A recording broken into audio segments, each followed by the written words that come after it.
Welcome to another creative exploration with me, Tammy Collins. Today we're going to do work in our color journal. We're going to set it up and then we're going to play a little bit with some complementary colors. So if you remember, we created this DIY journal from a magazine and then we decorated it and prepped it to be our color journal. And so today we're going to get started with the first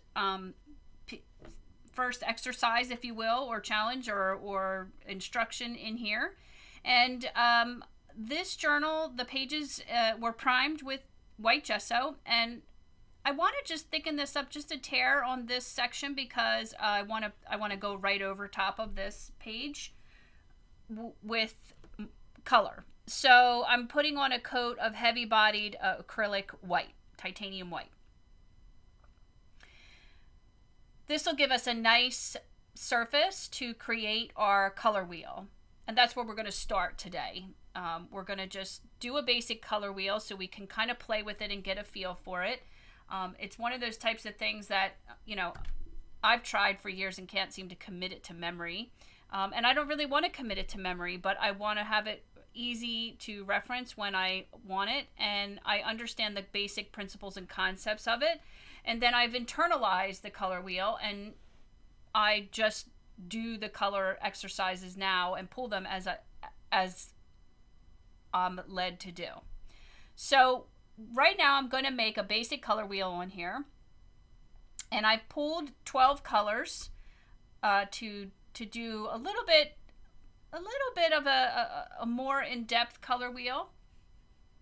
So it's not super basic. And basically, you have your primary colors, which are yellow, red, and blue, and then you have variations of the mixing of those colors, and you can go 1 level or 2 level or 3 levels, or you can keep on going until you get a very detailed color wheel, but I'm going with 12 just to give you the basic concept. I just used 2 circular items to sort of give myself a circle, and then I divided it up with a ruler. I didn't measure. It's not equal proportion. I'm just playing and having fun. I'm not, it's perfectly imperfect around here. And so I'm just going to take the Posca markers and I'm going to go around and create the basic color wheel.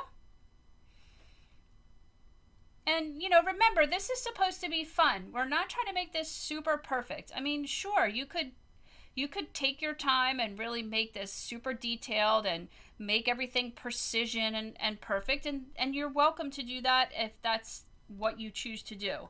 I'm trying to inspire and promote creativity, and I want to teach you some of the basics, and I want you to play around with materials. And that, I have found, is what gets people kind of their juices going. So rather than worry about the specifics and the details and making things perfect, I would rather you just do a color wheel. You don't even have to map this out with circular items. You could just do it freehand. It's just a matter of playing with them and kind of seeing how the colors work and what you get when you play with them. I chose to use the Posca markers because I have such a wide variety of them and every color that I needed to do this right on hand. So I went with those. I love using them. I love the fluidity of them. I love the way that they are opaque. And so I'm just going around and I'm getting all the colors on here. And if you didn't watch the first video in this series, you can go back and watch that one where we talk a little bit more about what the purpose is. We're creating a color study journal, and we're doing this to explore some color combinations, find and record our favorites, learn a little bit about your color story and what you're attracted to and what you want to work with and what gets you excited to play with, to try different colors in different mediums and on different papers and things of that nature. We're going to play around with mixing colors and blending colors and learn about color families, all in a fun, non-intimidating process. And this is all part of learning what color theory is, which is the study of the associations of colors and how they work or how they affect you and your emotions and your perceptions.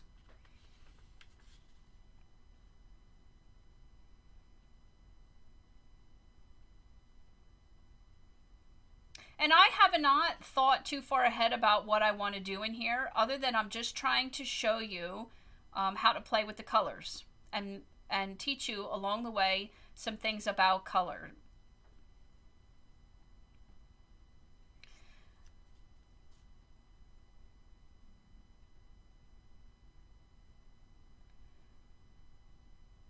Okay, so I like to sort of crisp things up. I'm going to outline this in black and put some labels on here.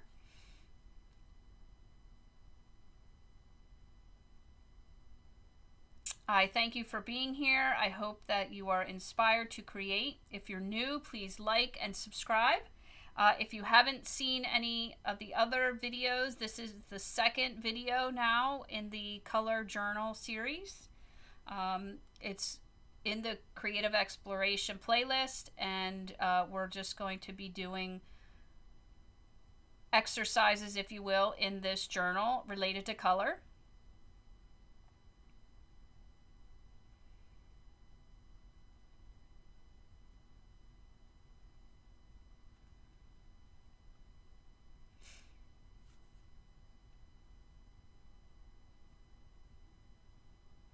I think one of the most important things to grasp from here is understanding that there's basically three primary colors. You have the top of the color wheel, in this case the way I positioned it is the warm colors, and then the bottom colors are the cool colors. And think of the cool colors as the ones that are sort of affected by blue, and think of the warm colors as the colors affected by red or yellow. And so it's easy to remember, you know, the sun, and that's the warm colors, and so the ocean is the blues and the cool colors. And so what I want you to know is that there's three primary colors, and you have the red and the blue and the yellow. Those are the primary colors. And so if you know those, you can move within and out of all of the shades and hues and everything within those colors. And what I mean by that is if you just go complementary colors, if you will, so those are the opposites, right?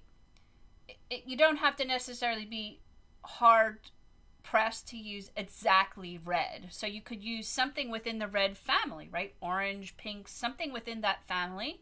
And then you can use the opposing color, which is green. Again, you can use something within that family. So even if you're using like a pink and a soft green, that's still a complementary color scheme.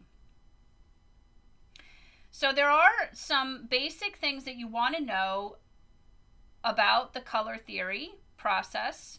And those are these types that I'm writing here on the side. You have analogous, you have complementary, you have split complementary, you have triadic, you have tetradic, and you have square. And each of these have a specific meaning. And don't worry too much about them right now, but I'm going to just write them in here because this is sort of our color journal and you're going to want to refer back to them.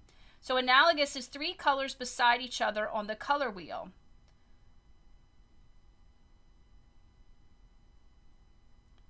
So orange, red, and pink are beside each other on the color wheel. And the blue and the purple and the pink are beside each other on the color wheel. Complementary is the opposite. So it's what's across from the color. And then split complementary is sort of the same thing. So you would take the opposing color, but you would move to the left and the right of the color. So you'll see here in a second how that will play out. And we're going to work on complementary and split complementary in a minute and playing with that. And that'll make more sense in a second. So if you have pink and green, if that's your complementary, you're going to pick the colors next to the pink in this case, which would have been red and purple, that would give you the split complementary, or vice versa, you would have went with the yellow and the green for the pink. So see there, red and green are opposing. So if I wanted to keep the, oh, I'm sorry, I moved on to the next one. The triadic, they are equally distance apart on the color wheel. So it doesn't matter which colors you pick, you pick, it does matter. It doesn't matter where you start. So you would pick equally spaced colors on the wheel. So if there's 2 colors in between, then you go the next 2 colors. Or if there's 3 colors, you would go we'll get more in depth with that later. I just want you to know the basics and have a definition here for when we do address that. So tetradic is a set of 4 colors that are all complementary.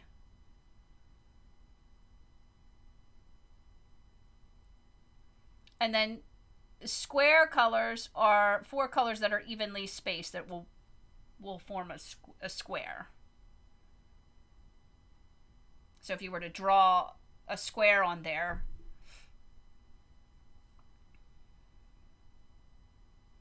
and it may be helpful to take a piece of paper and cut yourself a triangle and cut yourself a square and play with it on the color wheel and turn it so you can see combinations.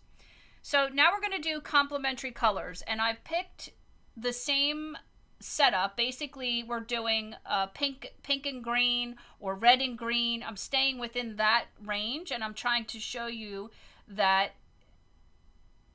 it doesn't matter if it's red and green or pink and green. You're still going to be in a complementary setup. So here I'm just taking a Tombow marker, and I'm using it, adding a little bit of water to show you how it blends and moves. I didn't really like this paper that I pulled, but I just want you to see the colors more than I do.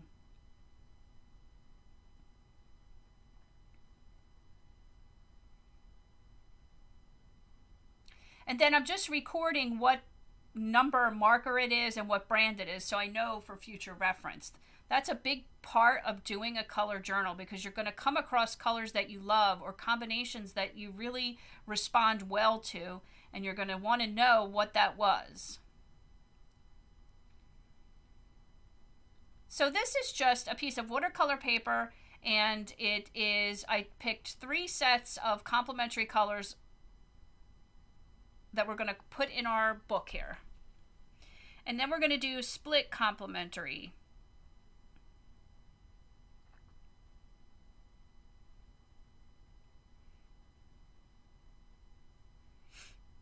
So see, I have to be really careful about thinking about what I'm doing here. I just naturally tend to pull things, and so I'm back to the pink and the green. And so if I'm going to split, I would go to the yellow and a little bit different color of the green, you see? And so now I have a split complementary scheme.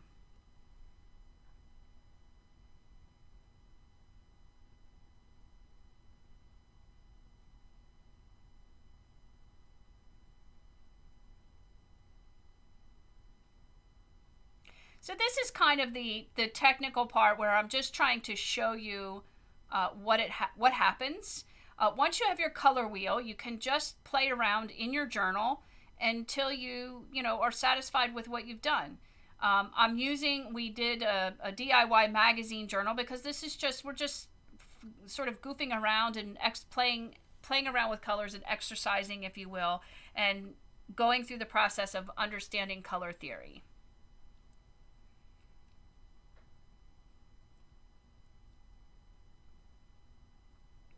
So now I'm taking another set of split complementary colors.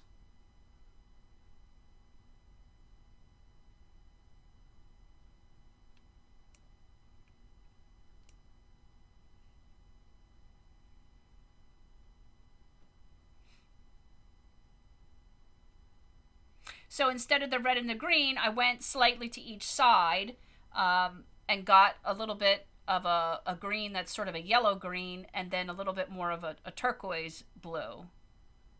to the red. And now I'm doing another split complementary scheme. I'm pulling some markers. And this particular marker ended up, I thought it was more yellow. It ended up being a little bit more orange, but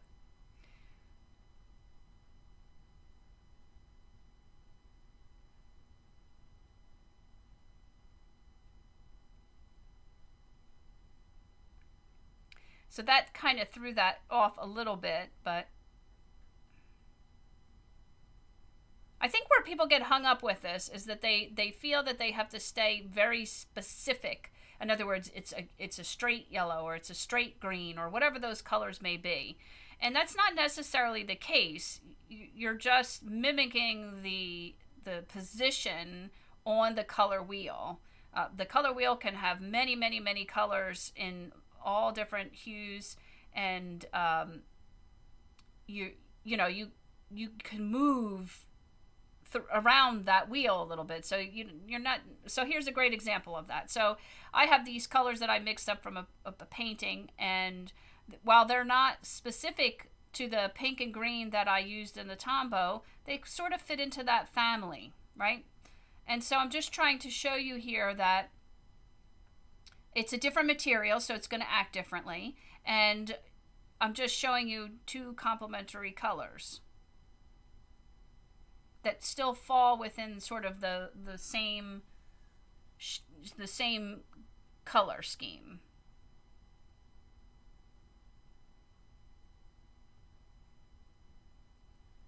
These colors have more white in them, so it's more of a tint than it is the straight hue of yellow, of pink or green.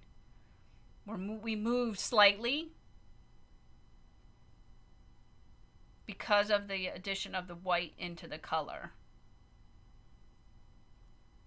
But I don't want you to get hung up on that. So now I'm adding in a yellow, right? So I'm sort of mimicking the same colors, if you will, on the first of each of our swatches. So now I'm going to use the same one that I was using as the green, and then I'm going to use the purple, and I added in, it's like a gold, which mimics the yellow.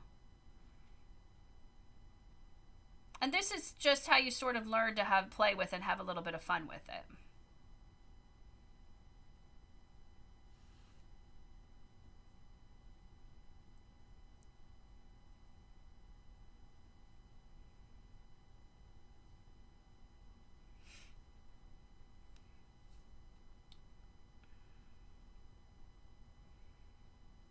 This pink feels a little bit more purple, but it still works and still has a nice complement to each other.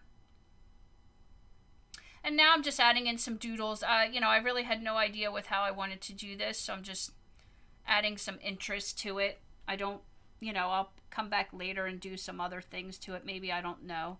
I want to show you that you can have fun with this. I don't even think I'm completely dry yet on here.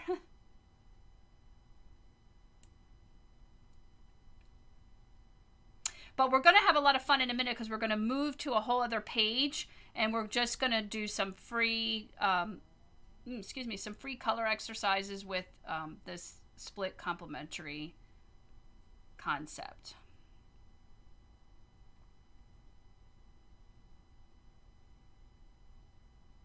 If you've seen some of my other videos, you know that I love to do this neurographic style doodling where it's very therapeutic. It's for me, it really clears my head. I tend to be a overthinker, and this exercise really, it's very meditative for me. It's very therapeutic. I'm actually getting a little bit anxious in trying to think about how I wanted to create this, and I didn't want this channel to become that, so that's why I decided to do an impromptu doodle here to sort of calm me down so I can refocus on what it is I'm trying to do.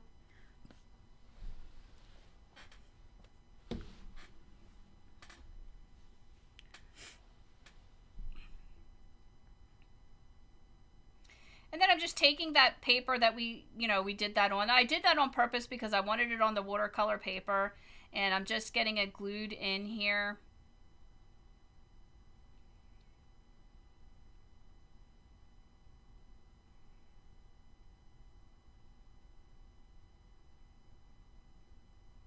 And then you can take this concept and just play with it. That would be what I would suggest to you to do for a day or a few days, actually, is to use the color wheel that you created and play around with different mediums, different types of paints and markers or whatever it is you have, and different combinations of colors.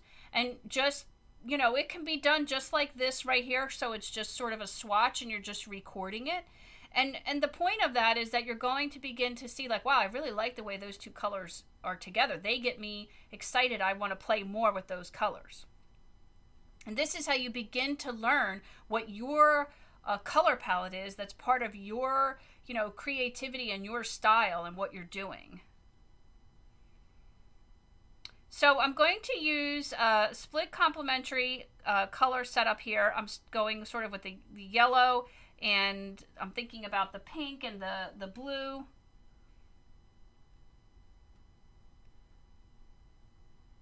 And so that's what I kind of pulled there. I didn't get hyper specific. I just sort of grabbed, I want something that feels red, something that feels blue, and something that feels green. And so I used right off that swatch the colors that we already had. Now this is straight on the magazine page that's prepped with some gesso, and I'm just putting some color on and moving it around with some water. This is one of the reasons I really like to use these Tombos, because they're quick and easy, and it feels a lot like watercolor. And all I'm doing right now is just sort of getting the color on there. I'm just playing with it. I want to see what happens when the colors mix a little bit and how they react to each other.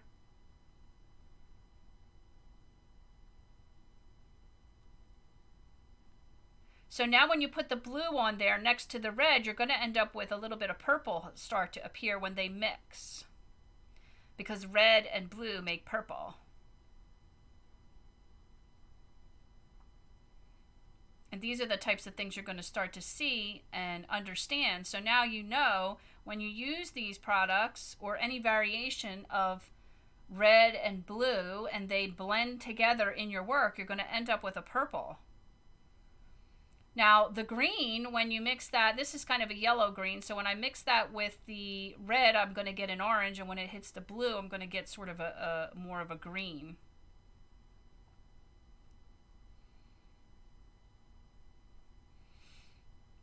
And now this would make a great base layer to continue on with some other mediums on top of it.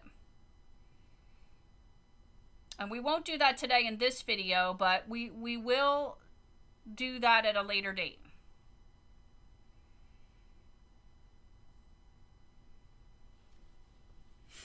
So I'm just going to continue with that. I'm just going to experiment a little bit more on this color.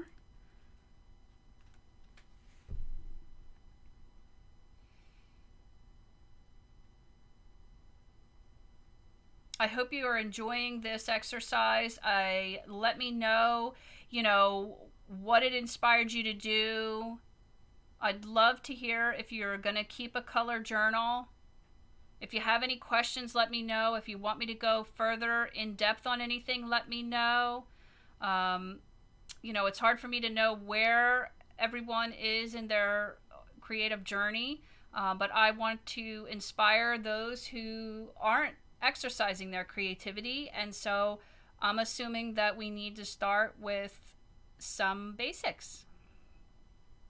I'm glad you're here. I hope you enjoyed the video. Be sure to like and subscribe, and there you go. There you have a base for the next project.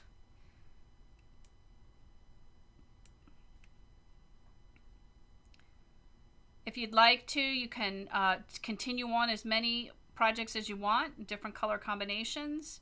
And thanks for watching, and I'll see you next time on the next color journal project.